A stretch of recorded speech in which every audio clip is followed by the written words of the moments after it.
நன்றி தகப்பனே, நன்றியோடுமை சோத்தரிக்கிறோம் சோத்தரிக்கிறோம் சோத்தரிக்கிறோம் சோத்தரிக்கிறோம், துதிக்கிறோம் துதிக்கிறோம் துதிக்கிறோம், ஆராதிக்கிறோம். ஜீவனுள்ள தேவனே உம்மை ஆராதிக்கிறோம்.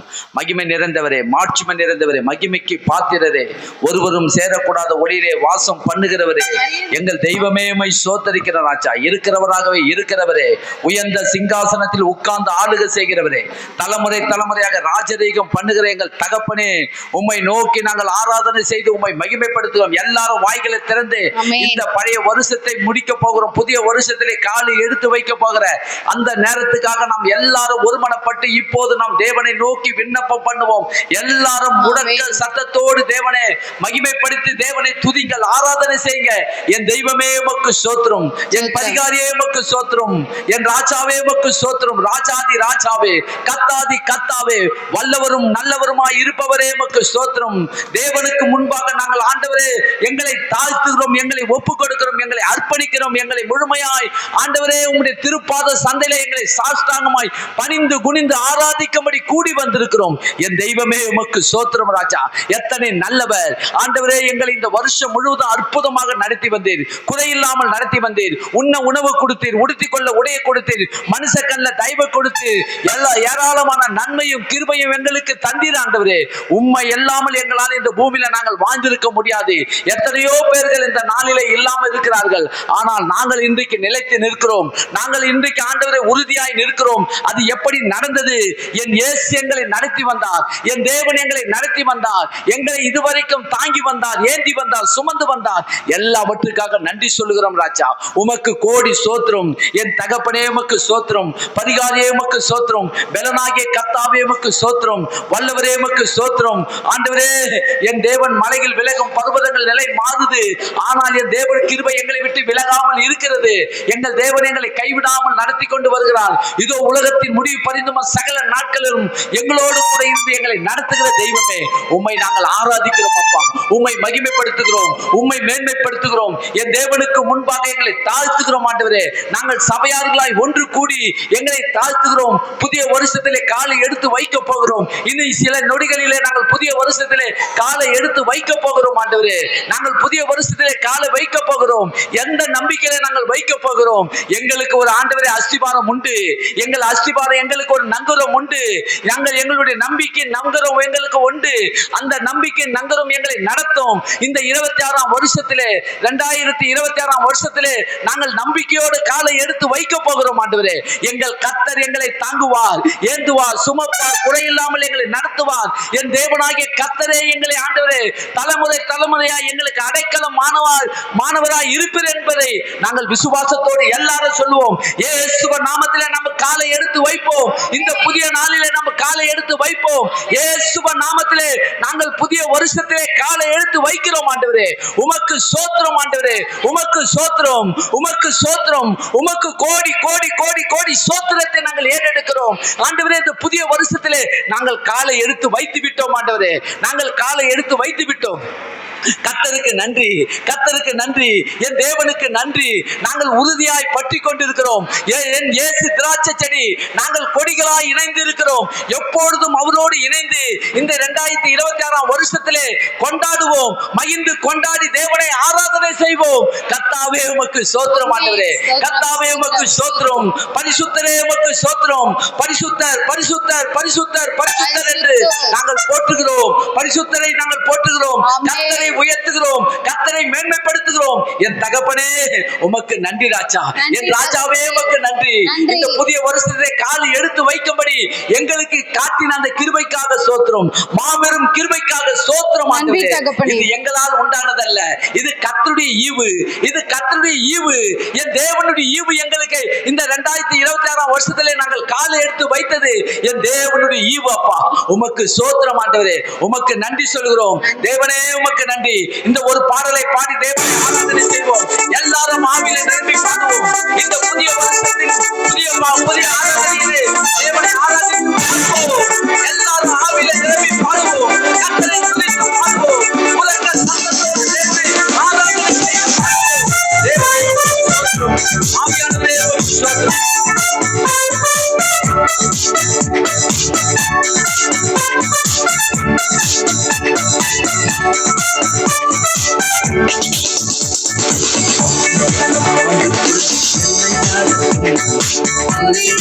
கிருபையால் என்னை நிரப்பும். புதிய நாளுக்குள் என்னை நடத்தும். புதிய கிருபையால் என்னை நிரப்பும். புது கிருபை தந்திட வா. பலனை தந்திட வா. புது கிருபை தந்திட வா. புது பலனை தந்திட வா.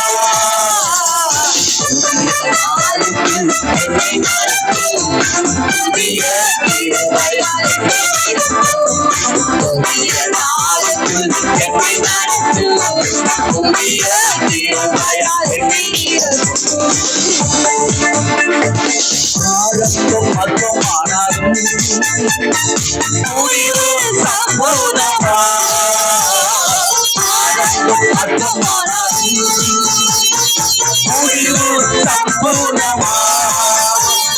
துளைகள் நிறைவாகட்டும். என் துளைகள் நிறைவாகட்டும். வறட்சி செழிப்பாகட்டும். என் வறட்சி செழிப்பாகட்டும்.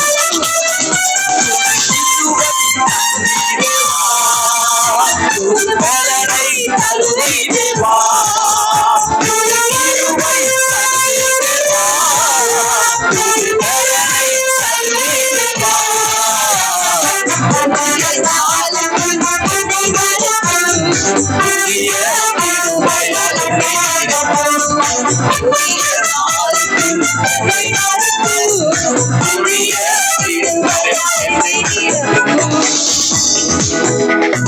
வெட்கத்திற்கு பதிலாக நன்மை தாழ்ந்து வா. வெட்கத்திற்கு பதிலாக நன்மை தாழ்ந்து வா. கண்ணீருக்கு பதிலாக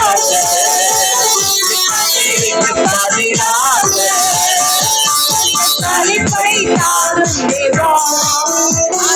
களிப்பை தாரும் தேவா.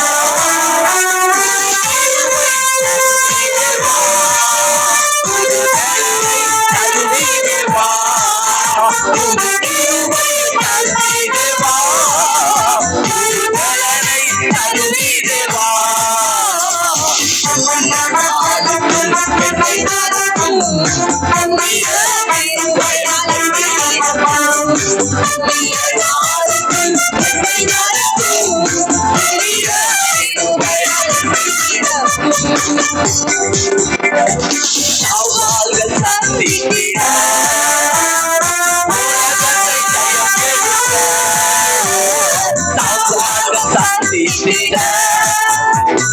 உலகத்தை ஜெயம் எடுக்க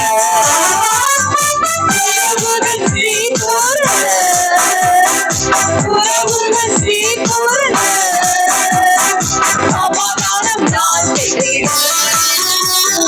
சமாதானம் நான் செய்கிறேன். புது கிருபை தந்திட வா. பலனை தந்திட வா. புது கிருபை தந்திட வா. பலனை தந்திட வா.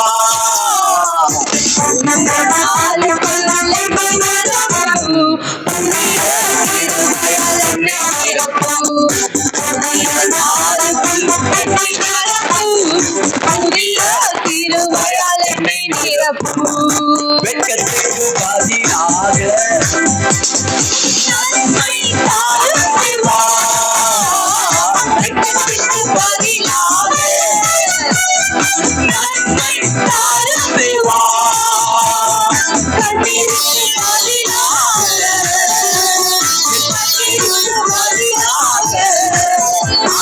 களிப்பை தாரும் தேவா. களிப்பை தாரும் தேவா. புது கிருபை தந்திட வா.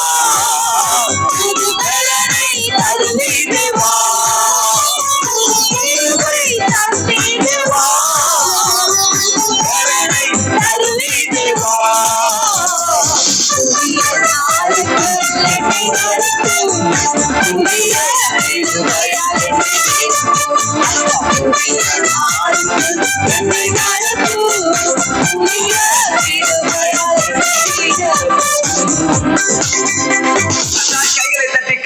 மகிமைப்படுத்தும். Amen. ஹalleluya. Happy New Year. புதிய வருஷத்திலே தேவன் நம்மை கொண்டு வந்துட்டார். கர்த்தருக்கு மகிமை உண்டாகட்டும். நாம் எல்லாரும் உட்காருவோம். தேவன் நல்லவர். புதிய வருஷத்திலே நாம் காலை எடுத்து வச்சாச்சு. என்ன நடக்குமோ ஏது நடக்குமோ அப்படின்ற உலகம் ஒரு பக்கம் யோசித்துக்கின்னு இருக்குது. ஆனா என்ன நடக்க போகுதுன்றத இன்னைக்கு கர்த்தர் நமக்கு கொடுக்கிற வார்த்தையை வைத்து நீங்க அறிந்து கொள்ளலாம். தேவன் மிகவும் மிகவும் நல்லவர். விசுவாசிக்கிறீங்களா? ரொம்ப ரொம்ப நல்லவர். எப்படி நல்லவர்? ருசித்து பார்த்தாதான் தெரியும் நல்லவரா நல்லவர் இல்லையா.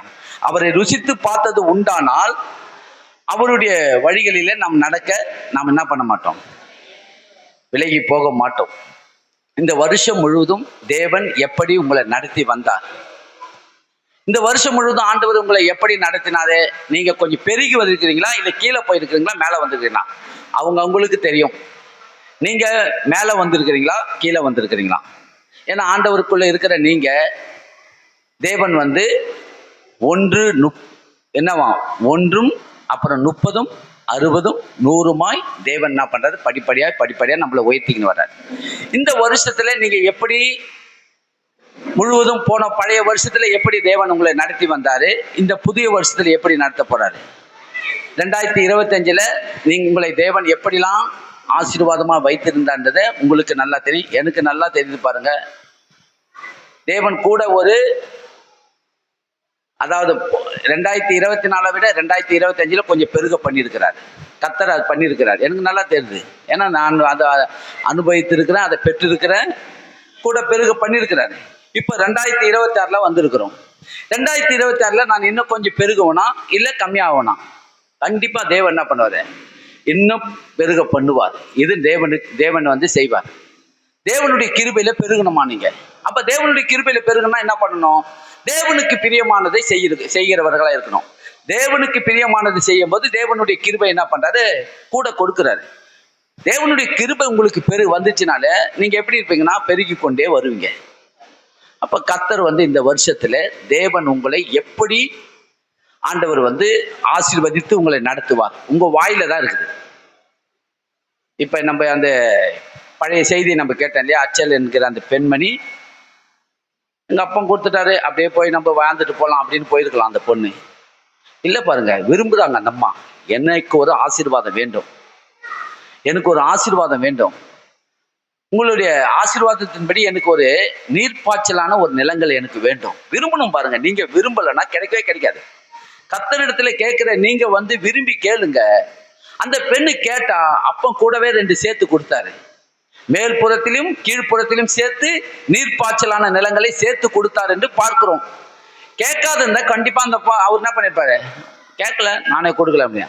அப்ப சாதாரண ஒரு மனுஷங்கிட்ட கேட்கும் போது கிடைக்குதுன்னா வானத்தையும் பூமியை உண்டாக்கின தேவனத்துல கேட்கும் போது கண்டிப்பாக கூட கொடுப்பார். நீங்கள் ஆராதிக்கிற தேவன் கூட கொடுக்கிறவர். விரும்பணும் பாருங்க. நீங்க விரும்பாத ஒண்ணுமே நடக்காது. உங்கள வாயிலிருந்து என்ன வருதோ அதன்படிதான் ஆகும். வாய் தான் என்னவா இருக்குது பார்த்தீங்கன்னா, வாயிலிருந்து தான் நீங்க என்ன பண்ண முடியும், கேட்டு பெற்றுக்கொள்ளவே முடியும். நீங்க இப்ப எதுவா இருந்தாலும், ஒவ்வொரு சுகமா இருந்தாலும், ஆசீர்வாதமா இருந்தாலும், நன்மையா இருந்தாலும் எல்லாம் வாயில தான் ஆண்டவர் வச்சுட்டாரு பாருங்க. வாய்க்குள்ள இருந்து தான் என்ன பண்ணிட்டாரு, ஆசீர்வாதத்தையே என்ன பண்ணிட்டாரு தேவன் நமக்கு ஏற்படுத்தி வச்சுட்டாரு. இப்ப நான் இன்றைக்கு உங்களுக்கு இந்த வருஷத்துல கொடுக்க போற வார்த்தை என்னவென்று சொன்னால், ஃபர்ஸ்ட் தேவன் வருஷங்களை எப்படி நடத்தினார், அதுக்கப்புறம் உங்களுக்கு இந்த வருஷத்தின் வாக்கு தத்தத்தை நான் உங்களுக்கு கொடுக்குறேன். தேவன் வருஷங்களை எப்படி நடத்தினார் என்றதை உபாகம் புத்தகம் எடுத்துக்கொள்ளுங்க. உபாகம் புத்தகம் 8ஆம் அதிகாரம் 4ஆம் வசனத்தை படிங்க. வருஷத்துல தேவன் வருஷங்கள் மூலமாய் தேவன் எப்படி மனுஷரை நடத்துறான்றதை பார்க்கலாம் பாருங்க. வருஷங்களை கொண்டு தேவன் எப்படி நடத்துறார் என்று நாம் பார்க்கலாம். எடுத்துக்கொள்ளுங்க. உபாகம் புத்தகம் 8ஆம் அதிகாரம் 4ஆம் வசனத்துக்கு வாங்க. அங்கே நாம் பார்ப்போம். 4ல இருந்து 6 வரைக்கும் படிப்போம். மைக்கை எடுத்து போய் கொடுங்க.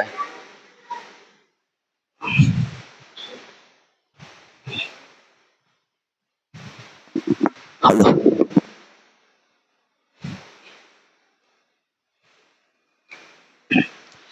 பாருங்க. இந்த வசனத்தை நான் படிக்கிறேன். 8ஆம் அதிகாரம் 4ஆம் வசனம்.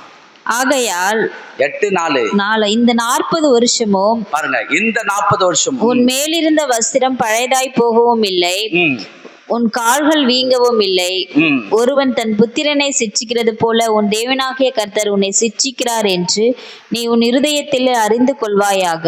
ம். ஆகையால் உன் தேவனாகிய கர்த்தருடைய வழிகளில் நடந்து அவருக்கு பயப்படும்படிக்கு அவருடைய கற்பனைகளை கைக்கொள்ள கடவாய். போதும், நிறுத்திங்க. பாருங்க, இங்க என்ன 4 வசனத்தை நான் உங்கள் மத்தியிலே வாசிக்கிறேன்.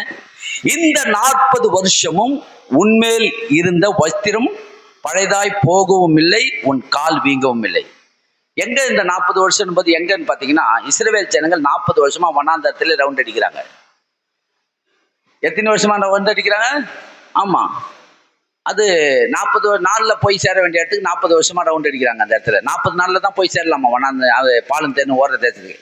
இந்த ஜனங்க மொட்டாட்டுத்தனமாய் தேவனுக்கு கீழ்ப்படியாத பட்சத்துல 40 வருஷமா இந்த வனாந்தரத்திலே என்ன பண்ணாங்க, சுத்தி சுத்தி திரியிறாங்க. பாருங்க, ஆண்டவர் அப்படியே விட்டுட்டாரு. ஆனா என்ன நடந்தது பாத்தீங்கன்னா, 40 வருஷமா ஜனங்களுக்கு அவங்க போட்டு இருக்கிற வஸ்திரம் என்ன ஆகலையா,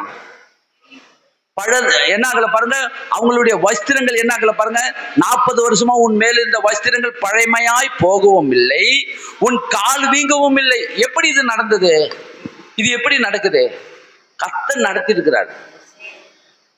கர்த்தர் நடத்தின விதம் அப்படிப்பட்ட விதம். அவங்களுடைய வஸ்திரம் பழுதான் ஆகலையாம் பாருங்க. ஏன்னா அவங்க இன்னும் ஊரை போய் சேரல. அவங்க துணிமணி எடுக்கிறதுக்கெல்லாம் அங்கே கடை கிட எதுவுமே கிடையாது. கடையில் தைக்கிறதுக்கு டைலர் கிடையாது, ஒன்றும் கிடையாது. ஏன்னா வனாந்தரத்தில் அவங்க அப்படியே இன்னும் எதுவுமே வேலை வெட்டி கூட போகிறது கிடையாது. வேணா வனாந்தரத்திலே தான் இருக்கு. என்ன பண்ணாங்க, வீட்டு வாசல்லே மண்ணா விழுது. வானத்திலேருந்து மண்ணா தேவ தூதர்கள் சாப்பிட்றதுக்கு ஆகாரம் மண்ணா வருது. காடை எல்லாம் வீட்டு வாசலே வருது. வேலைக்கு போகிறதுல எதுவும் படுறது.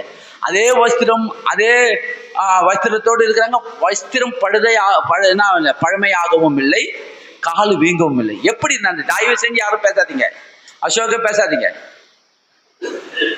இப்படி நடந்தது. அப்ப தேவன் இந்த 2025 வருஷம் முழுவதும் தேவன் நம்மளை நடத்துகிறான். நீங்க நினைக்கலாம், நான் ஏதோ என்னுடைய இதுனால, நான் என்னுடைய சாமர்த்தியத்தினாலே, என்னுடைய திறமையினாலோ நான் நல்லா இருக்கிறேன். இல்லை பாருங்க, கர்த்தர் கூட இருந்து நம்மளை நடத்துகிறான்ற எண்ணம் ஒவ்வொருக்குள்ளே இருக்கணும். இந்த 40 வருஷமா இவர்களை தேவன் நடத்தினாரு. மோசே சொல்லி புரிய வைக்கிறாரு. அப்பா, 40 வருஷமா உன் வஸ்திரம் பழுதாகலைன்னா என்ன காரணம்? கர்த்தர் உன்னை நடத்தினார், அதை மறக்காதன்றாரு. உன் கால் வீங்கலைன்னா என்ன அர்த்தம்? கர்த்தர் உனக்கு என்ன பண்ணாரு? அவர் உன் பரிகாரியாகிய கர்த்தர் கூட இருக்கிறாரு. அதனால உனக்கு எந்த வேதியும் வராம, எந்த பலவீனமும் உன்னை தாக்காம கர்த்தர் உன்னை நடத்தினார், அதை மறக்காத என்று சொல்லி மோசே சொல்றாரு இஸ்ரவேல் ஜனங்களுக்கு. ஆகையால ஒருவன் தன் புத்திரனை சிட்சிக்கிறது போல உன் தேவனாகிய கர்த்தர் உன்னை சிட்சிக்கிறார் என்று நீ உன் இருதயத்திலே அறிந்து கொள்ளு. யாரு? எப்படியா? உன் இருதயத்துல என்ன பண்ற? கர்த்தரை எப்பொழுதும் அறிந்து கொள். ஒரு புத்திரனை ஒரு தகப்பன் எப்படி கண்டித்து உணர்த்தி, நல்ல புத்திமதியான வார்த்தைகளை எப்படி கண்டித்து உணர்த்தி அவனை அறிவுபூர்வமாக நடத்துகிறாரோ, அவ்வண்ணமாகவே தேவன் உன்னை சிட்சித்து நடத்துகிறார் என்பதை உன் இருதயத்துக்குள்ளே அறிந்து கொள்ளு. அப்புறம் என்ன சொல்றாரு பார்த்தீங்கன்னா, ஆகையால் உன் தேவனாகிய கர்த்தருடைய வழிகளிலே நடந்து அவருக்கு பயப்படும்படிக்கு அவருடைய கற்பனைகளை கை கொள்ள கடவாய். எவருடைய கற்பனையை கை கொள்ளணும்? இன்னைக்கு ஆளுக்கு உபதேசம் பண்ணிட்டு இருக்கிறாங்க. பலவிதமான போதனைகள் இன்றைக்கு உலகத்துல நடக்குது. ஏராளமான வழிகளிலே இன்றைக்கு உலக மக்கள் போய்கிட்டு இருக்காங்க. ஆளுக்கால் இந்த வழியில போனா நல்லா இருக்கும், அந்த வழியில போனா நல்லா இருக்கும், அந்த வழியை செய்தா நல்லா எப்படின்னு பலவிதமான போதனையை இன்றைக்கு போதித்து கொண்டு இருக்கிறாங்க. அநேக இடங்களில போய் சொல்றாங்க. நீங்க எந்த வழியில நடக்க போறீங்க, எந்த கற்பனையில கை கொண்டு வாழ போறீங்கன்றது உங்ககிட்ட தான் இருக்குது. மோசே சொல்றாரு, அவருக்கு பயந்து அவருடைய வழிகளில் நடந்து அவருடைய கற்பனைகளை கை கொண்டு வாழுங்கன்றாரு.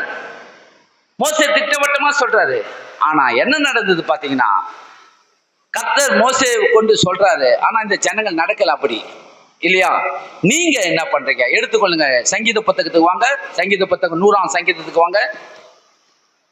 100ஆம் சங்கீதம், சங்கீத புத்தகம் 100 1ஆம் வசனம் 1லிருந்து 5 வரைக்கும் நம்ம வாசிப்போம். பூமியின் குடிகளே, ம். எல்லாரும் கர்த்தரை கம்பீரமாய் பாடுங்கள். ம். மகிழ்ச்சியோட கர்த்தருக்கு ஆராதனை செய்து ஆனந்த சத்தத்தோட அவர் சந்ததி முன் வாருங்கள். ம். கர்த்தரே தேவன் என்று அறியுங்கள். நாம் அல்ல, அவரே நம்மை உண்டாக்கினார். நாம் அவர் ஜனங்களும் அவர் மேய்ச்சல்களின் ஆடுகளுமாய் இருக்கிறோம். ம். அவர் வாசல்களில் துதியோடும் அவர் பிரகாரங்களில் புகழ்ச்சியோடும் பிரவேசித்து அவரை துதித்து அவருடைய நாமத்தை சோஸ்தரியுங்கள். ம். கர்த்தர் நல்லவர், அவருடைய கிருபை என்றென்றைக்கும், அவருடைய உண்மை தலைமுறை தலைமுறைக்கும் உள்ளது. பாருங்க, இங்க என்ன சொல்றேன்னா, பூமியின் குடிகளே எல்லோரும் கர்த்தரை கம்பீரமாய் பாடுங்கள்.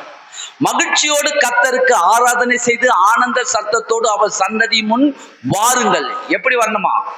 தேவனுடைய சமூகத்தில் எப்படி வரணும்? மகிழ்ச்சியோடு கர்த்தருக்கு ஆராதனை செய்து ஆனந்த சத்தத்தோடு அவர் சன்னதிக்கு முன் வாருங்க. கர்த்தரே தேவன் என்று அறியுங்கள். நாம் அல்ல, அவரே நம்மை உண்டாக்கினார். நாம் அவருடைய ஜனங்களும் அவர் மேய்ச்சலின் ஆடுகளாய் இருக்கிறோம். நீங்க அதை அறிந்து கொள்ள வேண்டும். நீங்களும் நானும் அவருடைய ஆடுகளாய் இருக்கிறோம். என்னவா இருக்கிறோம்? சொல்லுங்க, பக்கத்துல பாத்துங்க.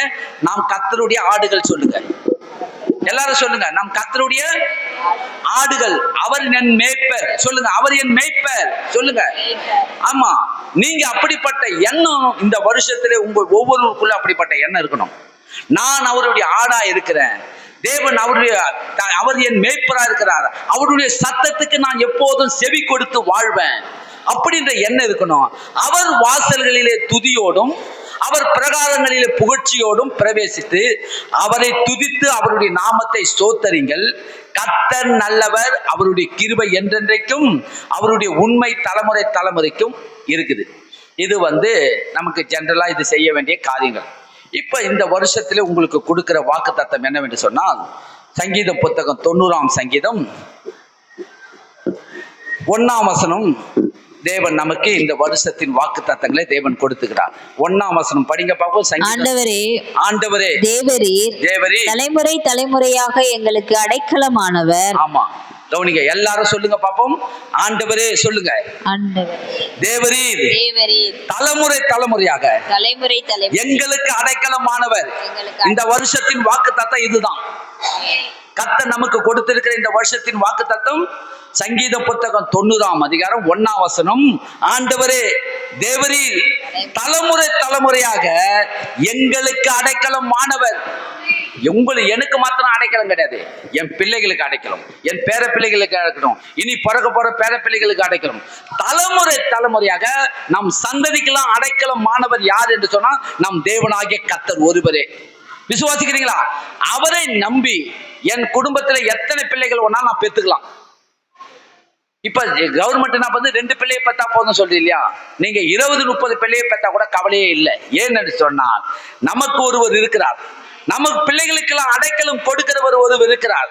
இவர் நமக்கு இருக்கிறபடினால நீங்க என்ன பண்ணீங்கன்னா, ஆண்டவரே தேவரீ தலைமுறை தலைமுறையாக எங்களுக்கு அடைக்கலமானவர் நீர் இருக்கிறீர் என்கிற எண்ணம் உங்களுக்குள் இருக்கும் என்று சொன்னால் பிள்ளைகளை பத்தி நீங்க கவலைப்பட வேண்டிய அவசியமே இல்லை.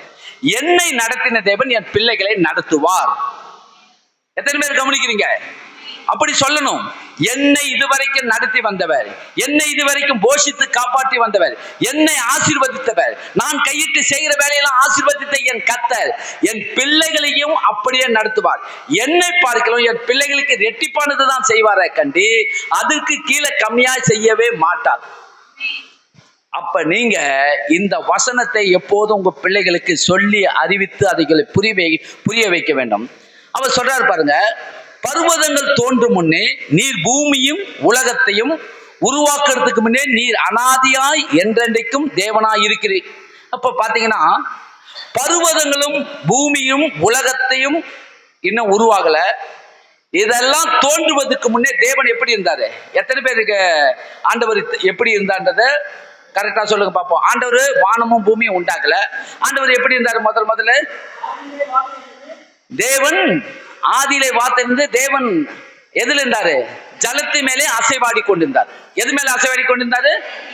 ஜலத்து மேலே அசைவாடி கொண்டிருந்தார். அனாதியா இருந்தார். அனாதியின் தேவன். மோசே அதை தான் சொல்றாரு, நீர் ஆண்டவரே வானத்தையும் பூமியும் உண்டாக்கல, அப்புறம் பர்வதங்களை உருவாக்கல, பூமியை உருவாக்கல, உலகத்தை உண்டாக்கல, எதுவுமே உண்டாக்கல. ஆனா நீர் என்றென்றைக்கும் அனாதியா இருந்த தேவன் என்று அவர் சொல்லுகிறார். கரெக்டா சொல்றாரு மோசே. அனாதியா இருந்தார். எப்படி அனாதியா இருந்தாரு? ஜலத்து மேலே அசைவாடி கொண்டிருந்தார். அவருக்குன்னு ஒரு ஏராளமான கடவுள்லாம் கூட வச்சுன்னு அவர் இருந்தாருன்னு இல்ல பாருங்க. அவர் ஒருத்தரா இருந்தார். அவரோடு கூட அவருடைய குமாரன் மாத்திரம்தான் கூட இருந்தார். இத அவர் சொல்றாரு, நீர் மனுஷனை நிர்த்துளியாக்கி மனுபுத்திரனை திரும்புங்கள் என்று பாருங்க. வருஷங்களை குறித்து நான் உங்களுக்கு தொடர்ந்து அப்படியே போதிக்கிறேன். உமது பார்வைக்கு 1000 வருஷம் நேற்று கழிந்த நாள் போலவும் ராஜாமத்தை போலவும் இருக்கிறதாம். தேவனுடைய பார்வைக்கு எப்படி இருக்குதான்? 1000 வருஷம் எப்படி இருக்குதான்? 1000 வருஷம் நேற்று கழிந்த நாளை போலவும் ராஜாமத்தை போலவும் இருக்கிறதாம். ஒரு நைட்டு ஒரு பகல் போல இருக்குதான் ஆண்டவருக்கு. 1000 வருஷம் எத்தனை வருஷம்? 1000 வருஷம் ஒரு பகல் ஒரு நைட்டு போல இருக்குதான். பேதுரு கொண்டு போய் எழுதுறாரு 3ஆம் அதிகாரம் 8ஆம் வசனம் 7ஆம் வசனம் 8ஆம் வசனத்துல எழுதுறாரு. 2 பேதுரு புத்தகம் 3ஆம் அதிகாரம் 8ஆம் வசனத்துல எழுதுறாரு, கர்த்தருக்கு ஒரு நாள் 1000 வருஷம் போலவும் 1000 வருஷம் ஒரு நாள் போல இருக்குதான். 1000 வருஷம் ஒரு நாள் போலவும் இருக்குதான். ஒரு நாள் 1000 வருஷம் போல இருக்குதான். கர்த்தருக்கு அது சொல்றாரு பாருங்க. பேதுரு சொல்றாரு, கர்த்தருக்கு ஒரு நாள் 1000 வருஷம் போல இருக்குதான். ஒரு நாள் எத்தனை வருஷம் போல இருக்குதான்? ஒரு நாள் 1000 வருஷம் போலவும் 1000 வருஷம் ஒரு நாள் போலவும். புரியுதா? புரியல, புரிய வைக்கிறேன் பாருங்க. என்ன சொல்றாரு பேதுரு? இவர் சொல்றாரு 1000 வருஷம் நேற்று கழிந்த நாளை போலவும் ராஜாமத்தை போல இருக்குதுன்றாரு. மோசே சொல்றாரு. அவர் இன்னொன்னு எக்ஸ்ட்ராவே சேர்த்து எழுதுறாரு. 1000 வருஷம், அதாவது கர்த்தருக்கு ஒரு நாள் 1000 வருஷம் போலவும் 1000 வருஷம் ஒரு நாள் போலன்னு எழுதுறாரு பேதுரு. என்ன சொல்றாருன்னா, 1000 வருஷத்துக்கு முன்ன என்னென்னலாம் நடந்தது, இப்ப நீங்க ஒரு மாசத்துக்கு முன்ன ஒரு வாரத்துக்கு முன்ன நடந்தது உங்களால எல்லாத்தையும் முழுசா சொல்ல முடியுமா? சொல்ல முடியாது. 1000 வருஷத்துக்கு என்னென்னலாம் நடந்தது, இந்த உலகத்துல எத்தனை மனிதர்கள் பிறந்தாங்க, என்னென்ன செஞ்சாங்களாம், அத்தனை பிக்சரையும் கொண்டு 1000 வருஷத்துக்கு முன்னாடி நடந்தது எல்லாத்தையும் கொண்டு தேவனால நிறுத்த முடியுமா? பேதுரு அதை சொல்றாரு. 1000 வருஷத்துக்கு முன்ன என்னென்ன நடந்தது துல்லியமாய் கொண்டு ஆண்டவரால பிக்சர் போட்டு அதை உங்க கண்ணு முன்னாடி 1000 வருஷத்து ஸ்டோரி எல்லாத்தையும் கொண்டு அவரால் நிறுத்த முடியும். ஒரே நாள்ல நிறுத்த முடியுமா அப்படின்னு இவர் அப்படிதான் எழுதியிருக்கிறார் மோசே. 1000 வருஷத்துக்கு முன்பாக நடந்ததை தேவன் அதை கொண்டு வர முடியும். பேதுரு என்ன சொல்றாரு, இன்னும் 1000 வருஷத்துக்கு முன்ன நடக்க போறதையும் என்ன பண்ண முடியாது, அவரால் கொண்டு நிறுத்த முடியுமா? நடந்ததை கொண்டு வந்துடலாம், ஆனா நடக்க போறதை கொண்டு வர முடியுமா? நடக்க போறது அதான் சொல்றாரு. பேதுரு என்ன சொல்றாரு, 1000 வருஷம் ஒரு நாளை போலவும், ஒரு நாள் 1000 வருஷம் போலவும் 1000 வருஷம் ஒரு நாள் போல. ஏன் நீங்க படிச்சிட்டீங்கன்னா உங்களுக்கு ஈஸி ஆயிடும் பாருங்க. படிமா அந்த வசனத்தை படிங்க. 2 பேதுரு புத்தகம் 3ஆம் அதிகாரம் 3ஆம் அதிகாரம் 8ஆம் வசனத்தை படிங்க பார்ப்போம். அங்க தெரியும் பாருங்க அவர் என்ன சொல்றாரு பாருங்க. 2 பேதுரு புத்தகம் 3ஆம் அதிகாரம் 8ஆம் வசனம். பிரியமானவர்களே, கர்த்தருக்கு ஒரு வருஷம் 1000 வருஷம் போலவும் 1000 வருஷம் ஒரு நாள் போலவும் இருக்கிறது என்கிற இந்த காரியம். ஒரு வருஷம் எத்தனை நாள் போய் ஒரு நாள் 1000 வருஷம் போல இருக்குதான் இல்லையா? ஒரு நாள் 1000 வருஷம் போலவும் 1000 நாள் 1000 வருஷம் ஒரு நாள் போலவும் இருக்குது இல்லையா? அப்ப என்ன சொல்றாரு பேதுரு, 1000 வருஷம் நடந்ததையும் கொண்டு நிறுத்த முடியும். 1000 வருஷத்துக்கு அப்புறம் நடக்க போறதையும் அவருக்கு முன் அவர் என்ன பண்ண முடியுமா? ஒரே நாள்ல கொண்டு உங்க கண்ணு முன்னாடி நிறுத்த முடியும். இனி 1000 வருஷம் கழிச்சு என்னென்னலாம் நடக்க போகுது, இந்த உலகத்துல எத்தனை பேர் பிறக்க போறாங்க, யாரு இந்த நாட்டை இருந்து எத்தனை பேர் நாட்டை ஆள போறாங்க, என்னென்ன சயின்டிஸ்ட் எல்லாம் நடக்க போகுது, என்னென்ன பொருளாதாரங்கள் உண்டாக்க போகுது. இப்ப பாத்தீங்கன்னா அந்த காலகட்டத்தில் ஒண்ணு உருவாக்கினுக்குது. இப்ப இந்த காலத்தை இப்ப நம்ம ஒரு 15-20 வருஷமா நம்ம என்ன பண்ணோம், இந்த போன் மூலமா என்ன பண்றோம், எல்லாவற்றையும் நம்ம பார்த்துக்கோ. இன்னும் வேற என்ன உருவாக போகுது, எல்லாத்தையும் ஆண்டவரால கொண்டு காட்ட முடியும் முன்னாடி. பேதுரு அப்படி சொல்றாரு. இப்படி அவர் சொல்றாரு. அதனால இங்க இந்த 90ஆம் சங்கீதத்துல மோசே சொல்றாரு இல்லையா, 1000 வருஷம் உமக்கு நேற்று கழிந்த நாளை போலவும் இருக்கிறது, ராஜாமத்தை போல இருக்குது.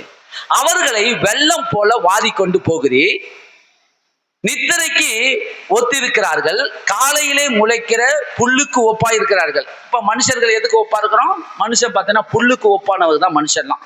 நம்ம எல்லாரும் எதுக்கு ஒப்பானவங்க? புல்லுக்கு ஒப்பானவங்க தான். மோசே திட்டவட்டமா என்ன பண்றாரு, ஆண்டவரே மனுஷர்கள் புல்லுக்கு ஒப்பா இருக்கிறார்கள், காலையிலே முளைத்து பூத்து மாலையிலே அறுப்புண்டு உலர்ந்து போவோம், உழந்து போவோம் அப்படின்னு சொல்றாரு. அதோட விட்டுட்டு என்ன சொல்றாரு பார்த்தீங்கன்னா, நாங்கெல்லாம் இப்படிதான் இருக்கிறோம். இங்க சொல்றாரு பாருங்க, 10ஆம் வசனம் நான் படிக்கிறேன் பாருங்க. எங்கள் ஆயுசின் நாட்கள் 70 வருஷம், பலத்தின் மிகுதியால் 80 வருஷம். அதன் மேன்மையானது வருத்தமும் சஞ்சலமும், அது சீக்கிரமாய் கடந்து போகிறது, நாங்களும் பறந்து போகிறோம். இப்ப நீங்க எத்தனை வருஷம் மனுஷன் இங்க இன்னைக்கு காலகட்டத்தில் எத்தனை வருஷத்துல எல்லாரும் இறந்துடுறாங்க? 70-80 போயிடுறாங்க எல்லாருமே. ஆண்டவர் கொடுத்தது 120 வயசு வரைக்கும் நம்மளுக்கு ஆயுசு நாட்களை கொடுத்துருக்குறாரு. ஆனா 120 வயசு வரைக்கும் ஆண்டவருக்கே ஆண்டவர் நடக்க போறது அப்பவே என்ன பண்றாரு, 120 வயசு கொடுத்தாரு. ஆனா மோசேவை கொண்டு இந்த புத்தகத்தை எழுத வச்சுட்டாரு. மனுஷனுடைய ஆயுசு நாட்கள் 70 வருஷம், பலத்தின் மிகுதினால் 80 வருஷம் எழுதுட்டார். ஏன் எழுதுட்டார்னா, வருங்காலத்துல அப்படிதான் நடக்கும். ஏன்னா ஆகாரம் இன்னைக்கு என்ன பண்ண, நல்ல ஆகாரம் கிடையாது. இன்றைக்கு எல்லாரும் பார்த்தீங்கன்னா மாத்திரை மூலமா தான் இன்னைக்கு எல்லாருமே மாத்திரையை பயன்படுத்திட்டு தான் இருக்கிறாங்க. மாத்திரை தான் எல்லாருமே மாத்திரை தான் யூஸ் பண்றாங்க. மாத்திரை கொஞ்சம், ஆகாரம் கொஞ்சம். இப்படி இருக்கும்போது எல்லாருமே இன்னைக்கு பார்த்தீங்கன்னா 70-80 வயசுக்கு மேல தாண்ட முடியல பாருங்க. இப்படிதான் நம்ம எல்லாருமே இன்னைக்கு உலகத்துல இருக்கிற மனுஷன் எல்லாருமே அப்படிதான் இருக்கிறாங்க. அப்படிதான், அவ்வளவுதான். 70 வயசு ஆயிடுச்சாப்பா, போட்டேன் 70 வயசு நல்ல வயசு, நல்ல சாவுதான் அப்படின்னுறாங்க. 70-80 வயசா பரவாயில்ல, வாழ்ந்துட்டு போயிட்டாங்க அப்படின்றாங்க. ஏன்னா 100 வயசுலாம் இன்னைக்கு யாருமே தொட முடியாது, கஷ்டம். அப்படியே தொட்டாலும் ரொம்ப அது ஆச்சரியமான காரியம் தான். 100 வயசு வரையில இருந்தாங்கன்னா அப்படின்னு சொல்லலாம். இனி மனுஷன் 70-80 தான் இருக்க முடியும். ஆனா 120 வயசு வரைக்கும் இருக்கலாம். அது இருக்கணும்னா அது ரொம்ப கடவுள்கிட்ட ரொம்ப ரொம்ப அதிகமான நெருக்கத்துல இருக்கும்போது 120 தொடத்துக்கு வாய்ப்பு இருக்குது. இப்ப மோசே எப்போதும் தேவனோடு இணைந்து இருந்தார் பாருங்க. மோசே எப்போதும் தேவனோடு இருந்தார் பாருங்க. நேரம் கிடைக்கும் போதெல்லாம் மோசே போயிட்டு மலை மேலே ஏறி கர்த்தரோடு என்ன பண்ணுவாரு, முகமுகமாய் தேவனோடு ஒரு சிநேகிதனோடு பேசுவதை போல கர்த்தர் என்ன பண்ணாராம், மோசேவோடு பேசுகிறவராங்க. அவரு மரிக்கும் போது பாத்தீங்கன்னா 120 வயசுல, கரெக்டா 120 வயசுல மரிக்கிறார் மோசே. 120 வயசுல மரிக்கும் போது அவர் கண் இருள் அடையும் இல்லையா, அவர் பலன் குறைவும் இல்லையா. அவருடைய பலன் கொஞ்சம் கூட குறையிலையா, கண் இருள் அடையவில்லை. எப்படி நடந்தது? கர்த்தரோடு அதிகமாய் தேவனோடு இணைக்கப்பட்டதுனால அவர் 120 வயசு வரைக்கும் வாழ்ந்து முடிச்சாரு. ஆனா இப்ப நம்மளால 120 வயசு வரைக்கும் இருப்போமா? கண்டிப்பா ஓரளவுக்கு கொஞ்சம் போலாம். ஏன்னா கர்த்தர் தான் ஜீவனின் அதிபதியானவர். அவரை மீறி நம்மளுடைய மரணத்தை யாரால என்ன பண்ண முடியாது, பறிக்க முடியாது. அதனால இவங்க என்ன சொல்றாரு மோசே, இப்ப நம்ம நீங்க விரும்பணுமா, நீங்க விரும்பாம கர்த்தர் எதுவுமே உங்களுக்கு செய்ய முடியாது. அதனால மோசே சொல்லி கொடுக்கறத கவனிங்க. மோசே என்ன சொல்றாரு பாருங்க, அவர் சொல்றதை பாருங்க. நான் 14ஆம் வசனத்துல இருந்து நான் படிக்கிறேன் பாருங்க. 14ஆம் வசனம் எல்லாரும் கவனிக்கணும். நாங்கள் எங்கள் வாழ்நாளெல்லாம் களி கூந்து மகிழும்படி. இங்க இல்ல, நீங்க இதை படிச்சீங்கன்னா தான் தெரியும். 10ஆம் வசனத்துல நான் இன்னொரு வாட்டி படிக்கிறேன் பாருங்க. எங்கள் ஆயுசு நாட்கள் 70 வருஷம், பலத்தின் மிகுதினால் 80 வருஷம். அதன் மேன்மையானது வருத்தமும் சஞ்சலமுமே, அது சீக்கிரமாய் கடந்து போகிறது, நாங்களும் பறந்து போகிறோம். பாருங்க, இந்த 70-80 வருஷம் வரைக்கும் வாழறவங்களை போய் கேட்டு பாருங்களா. ஏன்பா சொல்ற, எப்பதான் சாவு வரும்னு நாங்க காத்து நிற்கிறோன்றாங்க. வாழவே பிடிக்கலப்பா, நாங்கள் நிம்மதி இல்லாத இருக்கிறோம். கஷ்டத்தை ஒரு பக்கம் வியாதி ஒரு பக்கம் தாக்குது, ஒரு பக்கம் சுகர் வந்துக்குது, ஒரு பக்கம் ப்ரெஷர் வந்துக்குது, ஒரு பக்கம் இந்த வியாதி வந்துக்குது, அந்த வியாதி வந்துக்குது சொல்லி எப்படா சாவரும். அதுதான் சொல்றாரு. என்ன சொல்றாரு பாருங்க, நாங்கள் வாழ்கிற நாளெல்லாம் வருத்தமும் சஞ்சலமும், அது சீக்கிரமாய் கடந்து போகிறது, நாங்களும் பறந்து போகிறோம். இன்றைக்கு உலகம் என்ன பண்ண, வருத்தத்தோடு சஞ்சலத்தோடு வாழ்கிறார்கள். உதாரணத்துக்கு சொன்னா, உண்மையாக ஒரு நடந்த சம்பவம். இந்த கம்ப்யூட்டர் ரிப்பேர் ஆயிடுச்சு பாருங்க. நாங்க வேல்டெக்கு அண்ணாண்ட ஒரு கம்ப்யூட்டர் சர்வீஸ் பண்றது ஃபோன் பண்ணி தான் நானும் என் மருமகனும் போய் அந்த கம்ப்யூட்டர் சர்வீஸ் பண்றவர்கிட்ட எடுத்து போய் கொடுக்க போனோம். அவர்கிட்ட கொடுக்கும்போது அவர் கிறிஸ்தவர் தான்.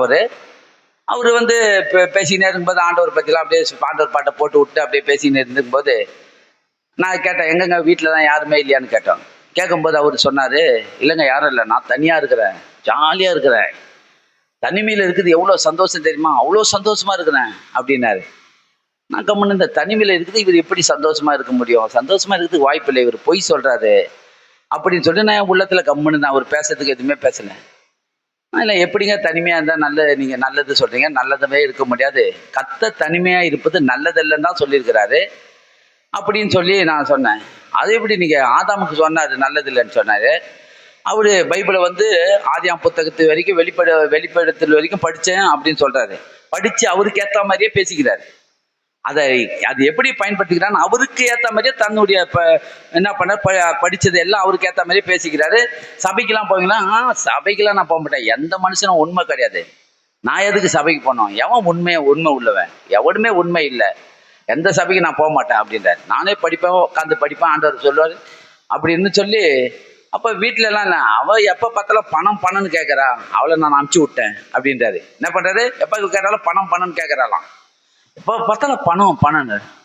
மனைவி யாரு? வாங்குறவங்க மனைவியே. புருஷன் கொடுக்குறவன்.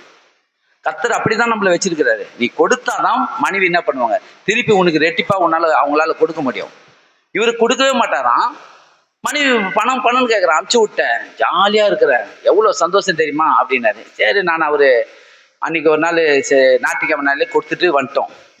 பேசினாரு, என்னென்னமோ பேசினார். நானும் சரி 2-3 வார்த்தை சொன்னேன். அவரு ஏத்துக்கிற மாதிரில வந்துட்டோம். மறுநாள் போயிட்டு கம்ப்யூட்டர் வாங்கலான்னு போனேன்.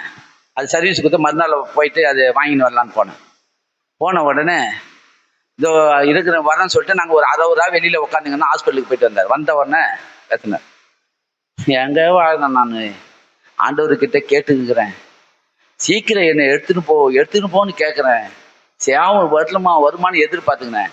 நேற்று பேசினா நான் ஜாலியாக இருக்கேன், சந்தோஷமா இருக்கிறேன்னாரு. இன்னைக்கு என்ன பேசுறாருன்னா, சாவு, நான் ஒரு நாளும் சரி, நான் சாவு எப்போ சாவு வருன்னு காத்து நிற்கிறேன், ஒரு நாள் கூட நான் நிம்மதியாகவே தூங்கலை அப்படின்றாரு. என்னங்க சரின்னு கேட்டேன்.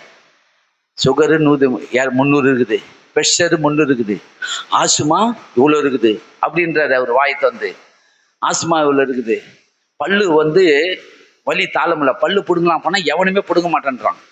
பல்லு பிடுங்கலாம், சுகர் 300 இருக்குது, ப்ரெஷர் இவ்வளோ இருக்குது, பிடுங்க முடியாது, அது பிடுங்கினா ரத்தம் ஊற்றிக்கினே இருக்கும் அப்படின்னு சொல்லி அவர் சொல்றாரு. தனிமையில இருக்குது நான் எவ்வளோ வேதனை படுறேன் தெரியுமாங்க, நான் படுற வேதனை கடவுளுக்கே பொறுக்காது அப்படின்னு நேற்று சொன்னாரு. நான் சந்தோஷமா இருக்கிறேன். இன்னைக்கு சொல்றாரு அவ்வளோ வேதனையா இருக்குது, எப்ப சாவு வரும், என்னை எட்டுக்க நான் கேட்டு நிற்கிறேன், எடுத்துக்க மாட்டேன்றாரு. என்ன கவனிக்கிறீங்களா பாருங்க. ஏன்னா தேவனுடைய வார்த்தை நீங்க எப்படி அதை ஏத்துக்கிறீங்கன்றது உங்ககிட்ட தான் இருக்குது. கர்த்தருடைய வார்த்தை என்ன சொல்றாரு இங்க? மோசே சொல்றதை நல்லா கவனிங்க. ஏன்னா மனுஷன் கர்த்தரை இல்லாம நம்ம இந்த உலகத்துல சந்தோஷமா இருக்கவே முடியாது. கோடியா நீங்க பணம் வச்சிருந்தாலும் கண்டிப்பா அந்த பணம் உங்களுக்கு நல்லதை கொடுக்கவே கொடுக்காது, சமாதானத்தை கொடுக்கவே கொடுக்காது. சொல்லணும்னா எவ்வளவு பேரை சொல்லலாம், நிறைய பணக்காரனெல்லாம் பத்தி நான் சொல்லலாம், அதெல்லாம் நான் இப்போ சொல்றதுக்கு விரும்பல, அது இன்னொரு வாட்டி நான் உங்களுக்கு சொல்ல விரும்புகிறேன். மோசே சொன்ன ஸ்டோரியை நான் உங்களுக்கு சொல்றேன் பாருங்க. அவர் என்ன சொல்றாரு பாருங்க, 14ஆம் வசனத்தை பாருங்க. இன்றைக்கு இந்த வருஷத்துல நீங்க இந்த வருஷத்துல நீங்க எப்படி விரும்பணும்னா, உங்க விருப்பம் தேவன் விருப்பத்தை நிறைவேற்றுகிற கர்த்தர், உங்கள் மன விருப்பத்தின்படி உங்களுக்கு தந்தரில் உமது ஆலோசனையை நிறைவேற்றுகிற தேவன் என்பதை மறக்கவே கூடாது.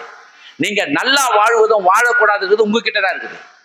நான் என்னால உறுதியா சொல்ல முடியும், என்னால இன்னும் நல்ல ஆசீர்வாதமா என்னால வாழ முடியும், சமாதானமா வாழ முடியும், சந்தோஷமா வாழ முடியும், சுகத்தோடு வாழ முடியும், ஆசீர்வாதத்தோடு வாழ முடியும், என்னால எல்லாம் வாழ முடியும். பாருங்க, மாதாவத்துல ஒருத்தருக்கு நான் வீடு கட்டி கொடுத்து, வீடு கட்டுறதுக்கு அவருக்கு போயிருக்கிறேன். அவர் பார்த்தோன்னா 46 வயசு அட்வொகேட். அவர் சொல்றாரு, எனக்கு சுகர் இருக்குது, ப்ரெஷர் இருக்குது, என்னால நான் படாத வேதனை படுறேங்க. உனக்கு எத்தனைங்க சுகர் இருக்குது, எவ்வளவு இருக்குதுன்னு கேட்டாரு. இல்லைங்க, அதெல்லாம் இது வரைக்கும் ஒண்ணுமே இல்லை, எல்லாமே. எப்படிங்க, நீங்க உங்களை போல பாக்கியசாலி யாருமே இல்லைங்க அப்படின்றாரு. உண்மைதான், கர்த்தர் நல்லவர். இதுக்கெல்லாம் ஆதாரம் யாரு? நம் தேவன். இதுக்கெல்லாம் யாரு? அவர் நம்ம பரிகாரியாகிய கர்த்தர். இன்னைக்கு சுகர் ப்ரெஷர் என்று வேதியில அவதிப்பட்டுக்குன்னு எல்லாரும் படாத வேதனைப்பட்டு இருக்கிறாங்க பாருங்க. உங்களுக்கு நான் சொல்லுகிறேன், அதாவது என்ன சொல்றாருன்னா, இங்க சொல்றாரு பாருங்க, இவர் சொல்றதை பாருங்க. நாங்கள் எங்கள் வாழ்நாளெல்லாம் களி கூந்து மகிழும்படி காலையிலே எங்களை உமது கிருபையினாலே திருப்தியாக்கும். கவனிக்கிறீங்களா? இவர் சொல்றாரு, வருத்தமும் சஞ்சலமும் வாழ்கிற வாழ்நாளெல்லாம் இன்றைக்கு மனசுகள் அவதிப்பட்டு இருக்கிறாங்க. ஆனா மோசே சொல்றாரு, என்ன சொல்றாருன்னா, நாங்கள் எங்கள் வாழ்நாளெல்லாம் களி கூந்து மகிழும்படி காலையிலே எங்களை உமது கிருபையினாலே திருப்தியாக்கும். தேவரீர் எங்களை சிறுமைப்படுத்தின நாட்களுக்கும் நாங்கள் துன்பத்தை கண்ட வருஷங்களுக்கும் சரியாய் எங்களை மகிழ்ச்சியாக்கும். யார் மகிழ்ச்சியாக்கணுமா? கர்த்தர்கிட்ட கேளுங்க. ஆண்டவரே இந்த வருஷம் முழுவதும் எங்களை மகிழ்ச்சியாக்கும். துன்பப்படுத்தின நாட்களுக்கெல்லாம் எங்களை ஆண்டவரே நீர் எங்களை மகிழ்ச்சியாக்கும் என்று கேட்கணுமா? வாழ்கிற இந்த 70 வருஷம் 80 வருஷத்துல சஞ்சலத்தோடு வாழ வேண்டிய அவசியமே இல்லை. நீங்க 70 வருஷம் 80 வருஷம் சொல்லி நம்ம எழுதி இருக்குது. கர்த்தர் ஆயுசு நாட்களை கூட்டி கொடுத்தா 90 தொடலாம், இன்னும் கூட்டி கொடுத்தா 100 தொடலாம். கூட்டி கொடுக்கிறவர் அவர் தான். அவர்கிட்ட அவருக்கு பிரியமா நீங்க நடக்க நடக்க கிருபை உங்களுக்கு பெருக பெருக உங்களுடைய ஆயுசு நாட்கள் கூடிக்கினே இருக்கும். அப்ப நீங்க என்ன பண்ணணும்? இதை கேட்கணுமா? அடுத்தது, உமது கிரியையை உமது ஊழியக்காரருக்கும் உமது மகிமையை அவர்கள் பிள்ளைகளுக்கும் விளங்குவதாக எங்கள் தேவனாகிய ஆண்டவரின் பிரியம் எங்கள் மேல் இருப்பதாக. எங்கள் கைகளின் கிரியையை எங்களிடத்தில் உறுதிப்படுத்தும். ஆம், எங்கள் கைகளின் கிரியையை எங்களிடத்தில் உறுதிப்படுத்தி அருளும்.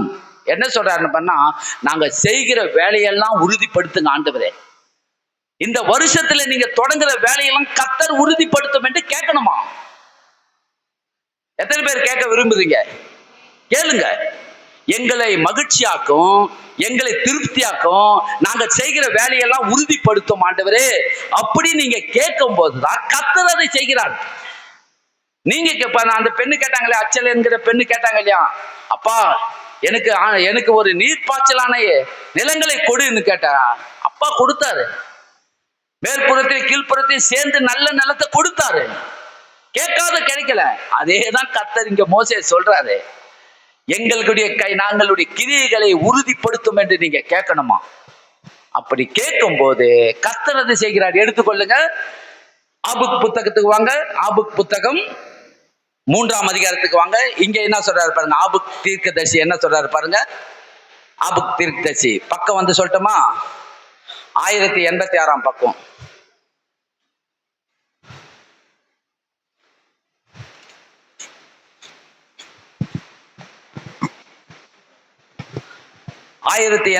பக்கம் ஆபுக் புத்தகம் 3ஆம் அதிகாரம் 14ஆம் வசனத்திலிருந்து 19ஆம் வசனம் வரைக்கும் படிக்க பார்ப்போம்.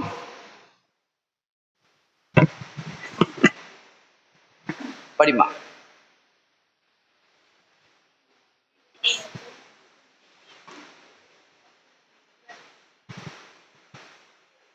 எங்க செல்லதா இல்லையா?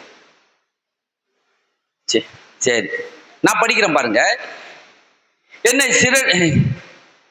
சிதறடிப்பதற்கும் பெருங்காற்றை போல வந்தார்கள்.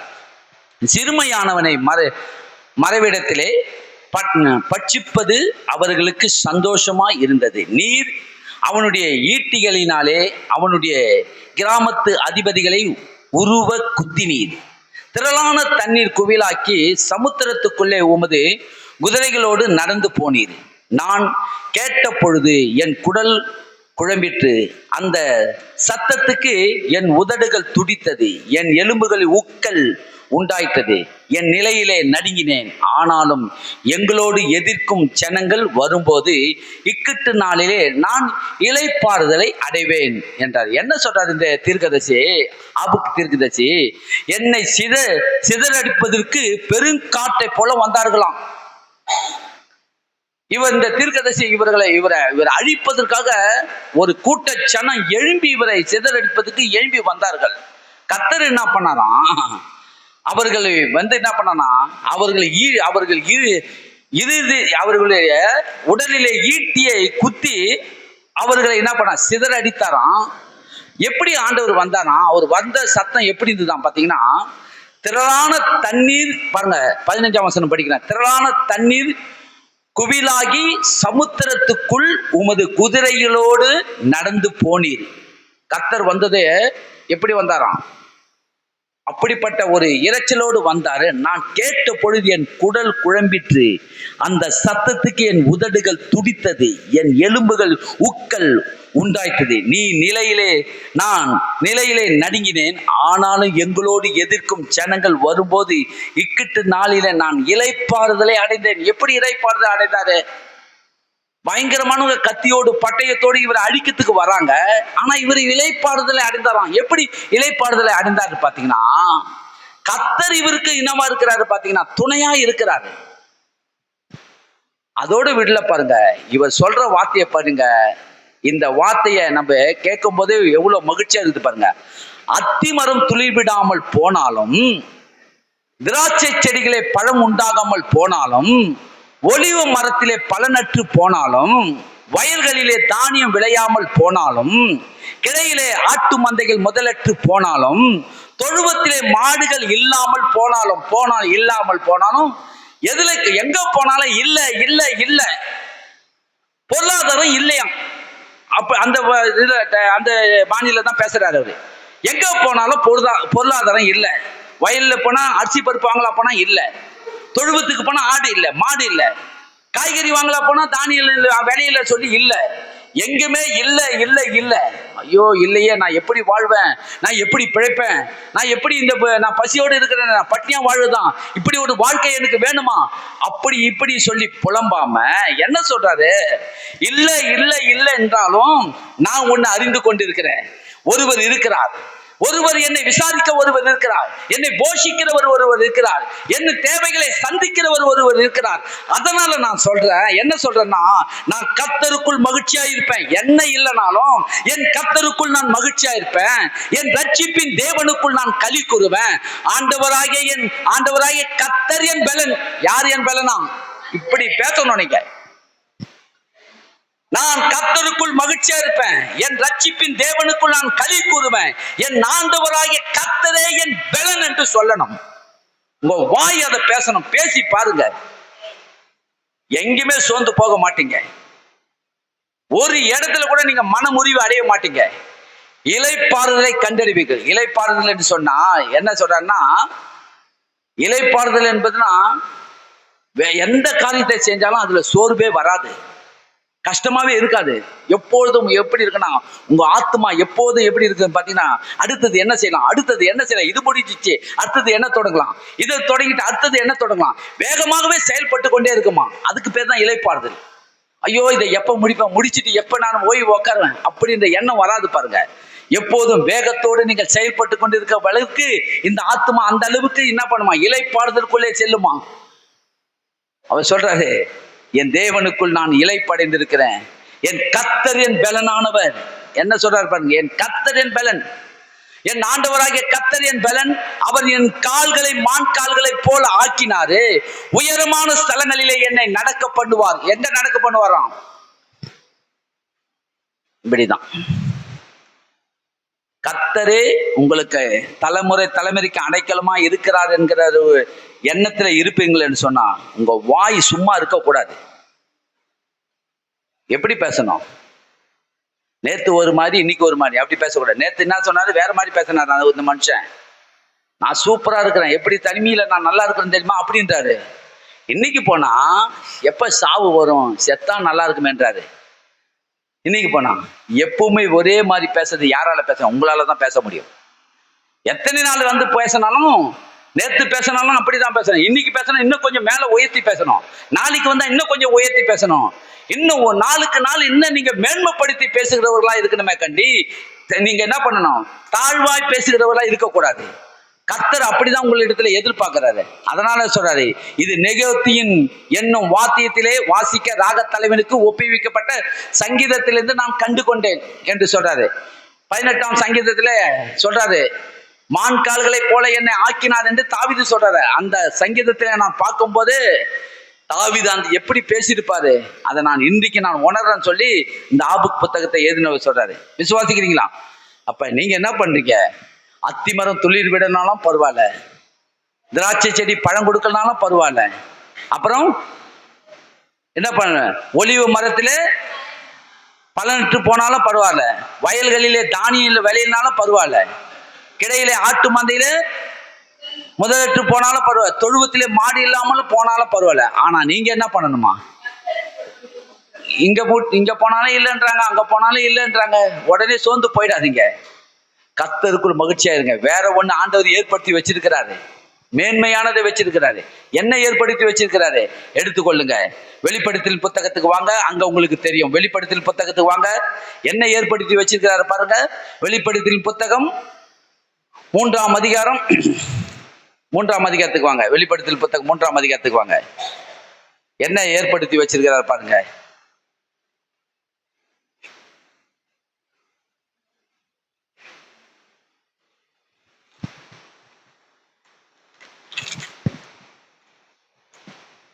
என்ன சொல்றாரு பாருங்க. அதாவது 7ஆம் வசனத்திலிருந்து சொல்றாரு. என்ன சொல்றார்? பரிசுத்தம் உள்ளவரும் சத்தியம் உள்ளவரும் தாவீதின் திறவுகோலை உடையவரும் ஒருவரும் பூட்டக்கூடாதபடிக்கு திறக்கிறவரும் ஒருவரும் திறக்கக்கூடாதபடிக்கு பூட்டுகிறவர் சொல்லுகிறது. என்ன சொல்றாரு கவனிச்சீங்களா? ஒருவனும் என்ன பண்ணவர்? ஒருவரும் பூட்டக்கூடாதபடிக்கு திறக்கிறவர், ஒருவரும் திறக்கக்கூடாதபடிக்கு பூட்டுகிறவர். என்னது? வெளிப்படுத்தல் விசேஷம் 3ஆம் அதிகாரம் 7ஆம் வசனம் 8ஆம் வசனம் 7, 8 அவ போட்டுக்கிறாங்களே பாருங்க. என்ன சொல்றாரு? ஒருவரும் பூட்டக்கூடாதபடிக்கு திறக்கிறவரும் ஒருவரும் திறக்கக்கூடாதபடிக்கு பூட்டுகிறவர் சொல்லுகிறது என்னவென்றால், உன் கிரியைகளை நான் அறிந்திருக்கிறேன். உங்க கிரியைகளை தேவன் அறிந்திருக்கிறாரு. எவ்வளோ என்ன கிரியைகளை அறிந்திருக்கிறார் சொல்றாரு பாருங்க. உனக்கு கொஞ்சம் பலன் இருந்தும், எவ்வளவு பலன் இருக்குது நமக்குலாம்? பலன் இல்லைன்னு சொல்லல, கொஞ்சம் பலன் இருக்குது நம்ம எல்லாருக்கும். கர்த்தர் நமக்கு பலனை கொஞ்சம் வச்சிருக்கு, கொடுத்திருக்கிறார். நமக்குன்னு ஒரு சுய பலன் இருக்குது. அந்த கொஞ்ச பலனை நான் அறிந்திருக்கிறேன்றாரு. என்ன சொல்றாரு பாருங்க. உன் கிரியைகளை நான் அறிந்திருக்கிறேன், உனக்கு கொஞ்சம் பலன் இருந்தும் நீ என் நாமத்தை மறுதலியாமல் என் வசனத்தை கை கொண்டபடினாலே. எத்தனை பேர் தேவனுடைய வசனத்தை கை கொள்றீங்க? அவன் நாமத்தை அறிந்திருக்கிறீங்களா? கர்த்தருடைய நாமம் பலத்த துருகும், நீதிமான் அதுக்குள் ஓடி சுகமா இருக்கிறான். அறிந்திருக்கிறீங்களா? கர்த்தருடைய நாமத்தை அறிந்திருக்கிற உங்களுக்கு நான் சொல்லுகிறேன், கர்த்தருடைய நாமத்தை அறிந்திருக்கிறபடி இங்க சொல்றாரு பாருங்க. உன் கிரியைகளை அவர் அறிந்திருக்கிறார், உனக்கு கொஞ்சம் பலன் இருந்தும் நீ என் நாமத்தை மறுதலியாமல் என் வசனத்தை கை கொண்டபடினாலே இதோ திறந்த வாசலை உனக்கு முன்பாக வைத்திருக்கிறேன். அதை ஒருவனும் என்ன பண்ண முடியாது, பூட்ட மாட்டான். அதை தான் நான் உங்களுக்கு சொல்றேன். அத்திமரம் துளிர் இல்லைனாலும் பரவாயில்ல, திராட்சை செடியில பழம் இல்லைனாலும் பரவாயில்ல, ஒலிவ மரத்துல பலனற்று போனாலும் பரவாயில்ல, வயல்களில தானியம் இல்லைனாலும் பரவாயில்ல, தொழுவத்தில் ஆடு இல்லைனாலும் பரவாயில்ல, மந்தையில மாடு இல்லைனாலும் பரவாயில்ல, கர்த்தருக்குள்ள மகிழ்ந்திருங்க. உங்களுக்காக தேவன் இதோ ஒரு திறந்த வாசலை திறந்து வைத்திருக்கிறார். நல்ல கையை தட்டி கர்த்தரை மகிமைப்படுத்துங்க. தேவன் சொல்லுகிறார், நான் திறந்ததை ஒருவனும் பூட்ட முடியாது, நான் பூட்டினதை ஒருவனும் திறக்க முடியாது. இதோ உனக்கு முன்பாக திறந்த வாசலை வைத்திருக்கிறேன். நீ போய் அதுக்குள்ளே போய் உள்ளும் புறமாய் சென்று மேய்ச்சலை கண்டடிங்க. உனக்காக நான் வைத்திருக்கிறத நீங்க எடுத்து புசிங்கன்றாரு. அப்ப தேவன் உங்களுக்காக வழியை உண்டாக்குறாராம். பயப்படாதீங்க. கர்த்தர் உங்களுக்காக வழியே இல்லாத இடத்துல வழியை ஏற்படுத்துவார். இந்த வருஷத்துல நீங்க கர்த்தரை நம்பி இருக்கிறீங்க. இந்த 2026ஆம் வருஷம் எப்படி இருக்குமோ ஏது இருக்குமோ நாளைக்கு பாருங்க. ஆளுக்காலு ஒவ்வொரு காரியத்தை சொல்லுவாங்க.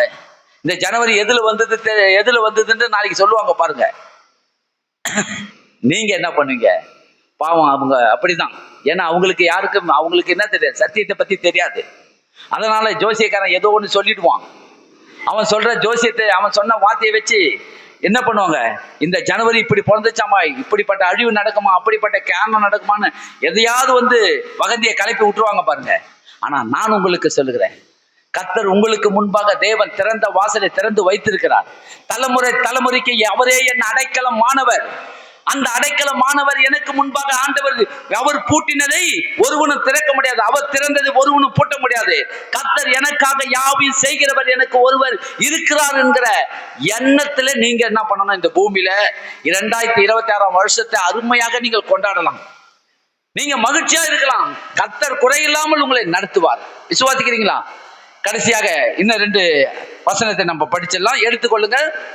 சங்கீத புத்தகம் 103ஆம் சங்கீதத்துக்கு வாங்க. 103ஆம் சங்கீதத்துக்கு வாங்க. இங்க என்ன தாவீது என்ன சொல்றாரு பாருங்க. 103ஆம் சங்கீதத்துக்கு வாங்க. படிங்க. 1 படிக்கட்டுமா? படிக்கிறேன் பாருங்க. என் ஆத்துமாவே கர்த்தரை ஸ்தோத்திரி, என் முழு உள்ளமே அவருடைய பரிசுத்த நாமத்தை ஸ்தோத்திரி. எதை ஸ்தோத்திரிக்கணும் சொல்லுங்க? ஸ்தோத்திரம் என்கிற வார்த்தை. என் ஆத்துமாவே சொல்லுங்க. எங்க இருக்குது உங்க ஆத்துமா? ஆத்துமா எல்லாருக்கும் எங்க இருக்குது? இது ஆத்துமா. இங்க இருதயம் இருக்குது. ஆத்துமா எங்க இருக்குது? இது ஆத்துமா. சொல்லு, என் ஆத்துமாவே சொல்லு, கர்த்தரை ஸ்தோத்திரி, என் முழு உள்ளமே அவர். என் முழு உள்ளமே சொல்லுங்க. அவருடைய பரிசுத்த நாமத்தை சோத்தரி. மறுபடியும் சொல்லுங்க, என் ஆத்துமாவே கர்த்தரை சோத்தரி, அவர் செய்த சகல உபகாரங்களை மறவாதே.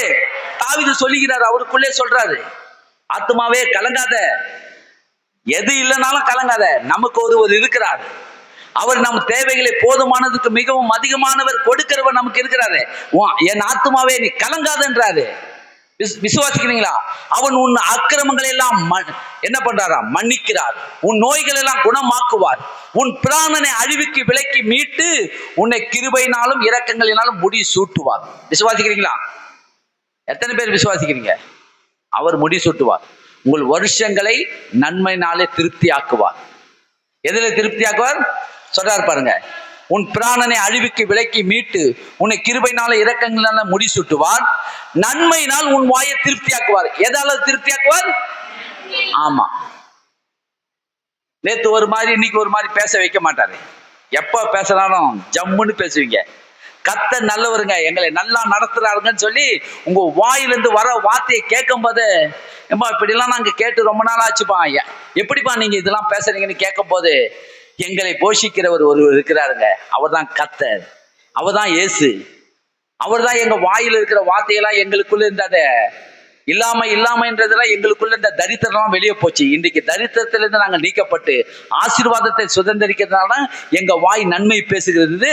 நீங்க சொல்லுவீங்க, சொல்லும் போது அவங்க கேட்பாங்க, ஓ இவங்க கர்த்தருடைய ஆலயத்துக்கு போறவங்க, அதனால இப்படிப்பட்ட வார்த்தையை பேசுறாங்க. நன்மையினால் நம்ம வாயை திருப்தியாக்குவார். கழுகுக்கு சமானமாய் உன் வயதை திரும்பவும் என்ன ஆக்குறாராம்? வாழ வயது போல ஆக்குறார். வாழ வயதுன்னா என்ன தெரியுமா? வாலிபனுக்கு இருக்கிற பலனை கொடுக்கிறாராம். யாருக்கு இருக்கிற பலன்? வாழ வயதுனா வாலிபர்களுக்கு இருக்கிற பலனை முதிர் வயதானாலும் அந்த முதிர் வயதுல அப்படிப்பட்ட பலனை அவங்களுக்கு கொடுத்து நடத்துவாராம். முதிர் வயது போல இருக்க மாட்டாங்க அவங்க. வாழ வயதில் இருக்கிற வாலிபர்களுக்கு இருக்கிற பலன் சத்த முதிர் வயது உள்ளவங்களுக்கு ஆண்டவர் அனுப்புகிறாராம், கொடுக்கிறாராம். அதை தான் கழுகை போல நீ செட்டை அடித்து எழும்புவாய். கழுகு என்ன பண்ணுமா? ஒரு 40 வருஷம் கழிச்சு கழுகு என்ன பண்ணுமா? தன் சிறகெல்லாம் பிச்சு எடுத்துடும். அந்த நகத்தெல்லாம் உடைச்சி எடுத்துடும் பாருங்க. அந்த நகத்தெல்லாம் உடைச்சி எடுத்துடும், சிறையெல்லாம் பிச்சு எடுத்துட்டு அது அந்த வெயிட்டெல்லாம் எடுத்துட்டு மறுபடியும் அது என்ன பண்ணும்? புதிய பலனை தரித்து உயர எழும்புமா கழுகு. அதை போல நம்ம மறுபடியும் புதிய பலனை தரித்து உயர எழும்புவோம். எப்படி எழும்புவோம்? கர்த்தர் நம்மளை செய்கிறார். கர்த்தர் நமக்கு என்ன பண்றாரு? புதிய பலனை கொடுக்கிறார். அப்ப நீங்களும் நானும் இன்றைக்கு கர்த்தராகிய தேவனுக்கு முன்பாக இந்த வசனத்தை நீங்க என்ன பண்ணோம்? 90ஆம் சங்கீதம் 1ஆம் வசனத்தை என்ன பண்ணுங்க? தியானம் பண்ணி வச்சிங்க. ஆண்டவரே தேவரீ தலைமுறை தலைமுறைக்கும் எங்கள் அடைக்கலம் மாணவர். யார் அடைக்கலமானவர்?